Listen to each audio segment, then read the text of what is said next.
Kisah nyata jadi pelajaran. Azab anak durhaka belikan daging babi untuk ibunya berbuka puasa. Ini adalah kisah yang dapat menjadi pelajaran bagi kita sebagai seorang muslim yang harus berbakti dan menghormati kedua orang tua.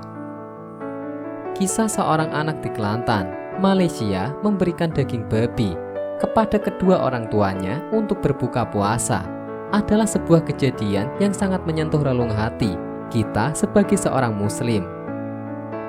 Ada seorang pemuda berusia 30 tahunan menjerit-jerit seorang diri di rumahnya saat menjelang waktu maghrib, terutama di bulan Ramadan.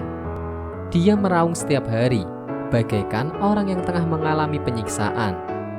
Akhirnya ia dibawa ke seorang tokoh agama setempat untuk diobati.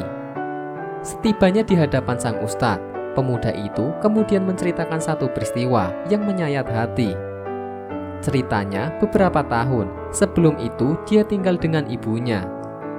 Dia mengaku kalau ia adalah anak yang nakal dan suka melawan dan menghardik kedua orang tuanya dan menolak saat diajak melaksanakan sholat.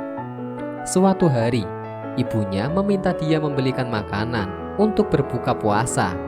Saat itu si anak yang tengah tidur merasa kesal. Setelah berulang kali diperintah, si pemuda menuruti kemauan ibunya dengan perasaan kesal. Di tengah pembicaraan, si pemuda terdiam dan menangis dan melanjutkan ceritanya. "Pak Ustadz, saya waktu itu sangat kesal disuruh beli lauk untuk berbuka puasa. Saking kesalnya saya belikan makanan yang mengandung daging babi. Dan pernah juga saya belikan daging ular," ungkap si pemuda. Dan saat ditanya ibunya soal daging apa yang ada pada makanan tersebut, ia menjawab daging sapi. "Perbuatan itu saya lakukan saat bulan puasa Ustadz.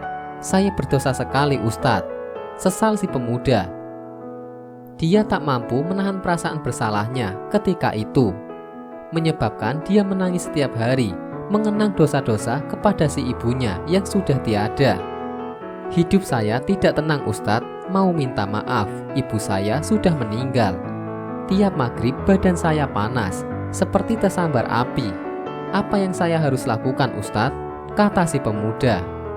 Semua jamaah yang mendengar cerita pemuda tersebut turut berurai air mata dan tak pernah membayangkan seorang anak yang tega membohongi wanita yang telah mengandungnya. Sang ustadz pun berkata kepada sang pemuda, "Alhamdulillah kau menyadari kesalahanmu. Sekarang kau harus bertobat dan memohon ampunan kepada Allah Subhanahu wa Ta'ala. Doakan kedua orang tuamu. Mulailah perbaiki diri dengan melakukan perbuatan baik," kata sang ustadz.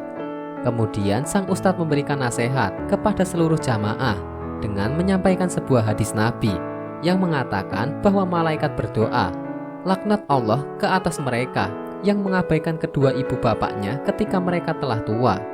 Bahagiakan orang tua selagi mereka masih hidup. Doakan dan berbaktilah kepada mereka," tanda sang ustadz. Wallahu a'lam bishawab.